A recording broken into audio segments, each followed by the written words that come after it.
మీరు ఇందాక వెళ్ళి ఇన్స్పెక్ట్ చేయొచ్చు పేరెంట్స్ అన్నారు కదా. ప్రైవేట్ కాలేజెస్లో it works maybe, but government colleges స్కూల్స్లో అలా పేరెంట్స్ని అలో చేస్తారని అనుకోవట్లేదు మ్యామ్. అంటే చెయ్యరు కూడా వాళ్ళు, లోపలికి వచ్చి విజిట్ చేయడానికి అండ్ ఫుడ్ ఇన్స్పెక్ట్ చేయడానికి అవన్నీ అలో చేయరు కదా గవర్నమెంట్. ఖచ్చితంగా చేయరు అనేది నాకు తెలిస్తే మాత్రం నేను వెళ్ళిన తర్వాత తెలుసుకుంటాను. డెఫినెట్గా గవర్నమెంట్ దాంట్లో కూడా పేరెంట్స్ వచ్చి చూసే అటువంటి ఏర్పాటు చేసే విధంగా ఖచ్చితంగా నేను మాట్లాడతాను. ఎందుకంటే వాళ్ళకి ఒక వీకెండ్ అని ఉంటుంది, సెకండ్ సాటర్డే పేరెంట్స్ విజిట్ అని ఉంటుంది. ఆ రోజు మాత్రం వాళ్ళు గేట్స్ ఓపెన్ చేయడం, పేరెంట్స్కి పిల్లల్ని కల్పించడం అలా ఉంటుంది. అంటే మీకు 100% షూర్గా తెలుసా, లేకపోతే మీరు స్టూడెంట్ కాబట్టి ఉన్నప్పుడు ఒక సెకండ్ సాటర్డే అలా ఉండేది.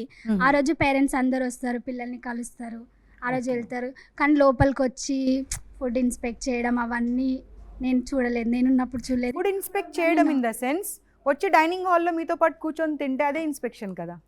అదే మేము ఉన్నప్పుడు నేను గవర్నమెంట్ హాస్టల్లోనే గ్రాడ్యుయేషన్ చేశాను, రెడ్డి కాలేజ్లోనే చేశాను. Though it is autonomous.